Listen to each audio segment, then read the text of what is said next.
This is Jamie Edson, Director of Brand and Alliance at Equa Marketing.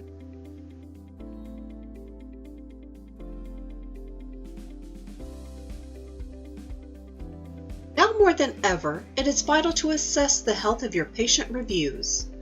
In such an uncertain time, employees and patients truly value communication, a warm and welcoming environment, trust, and other old-fashioned attributes.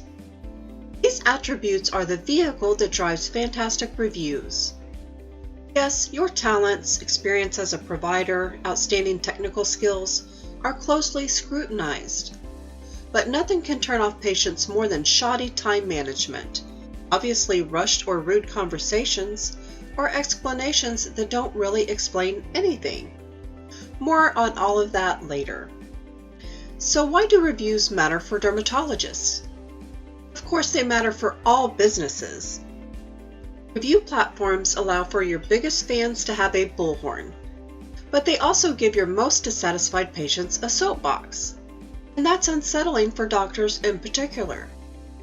Vanguard Communications found that doctor reviews carry as much as 5 times the weight of reviews related to other industry categories, such as hospitality and food service.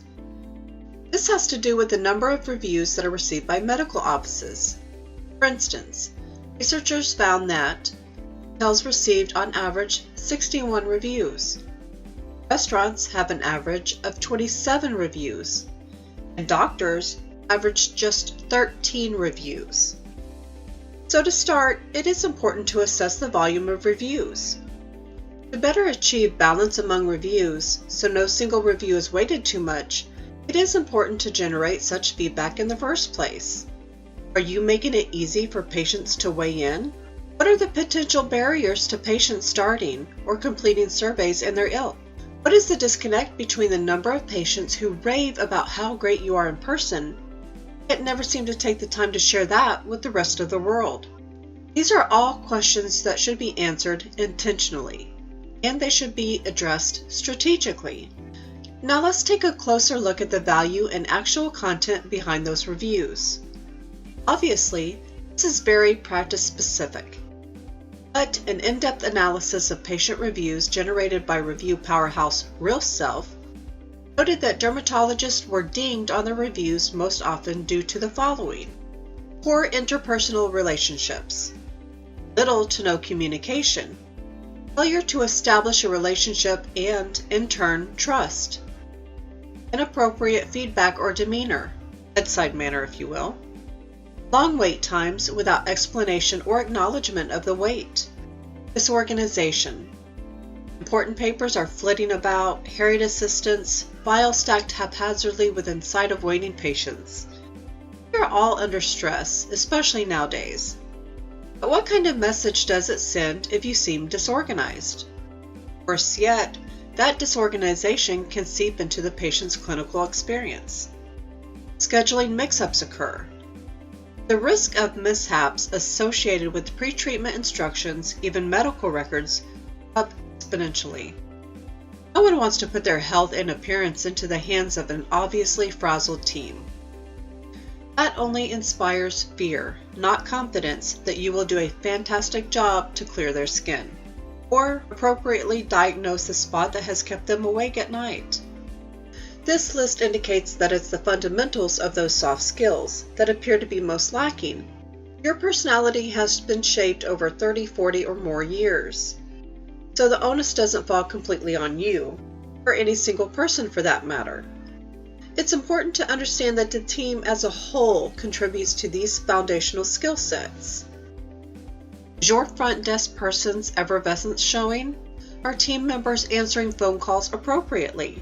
Is follow-up authentic and prompt? Are the little things taken care of? Was water or coffee in the waiting room offered? Are patients being acknowledged even if all available team members are wrapped up in other calls?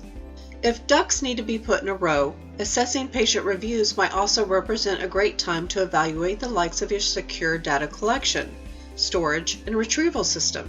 Too much paper is obviously at the root of many headaches and presents a HIPAA and compliance nightmare. After you have assessed your practice's ability to generate reviews, You've evaluated the content of the reviews. Now it's time to do something about them. As awkward as it may seem, it is critical to address negative reviews head-on. Of the more than 800 people surveyed by the patient experience platform PatientPop, when doctors responded to their very public grievances, their satisfaction rate doubled to 99%.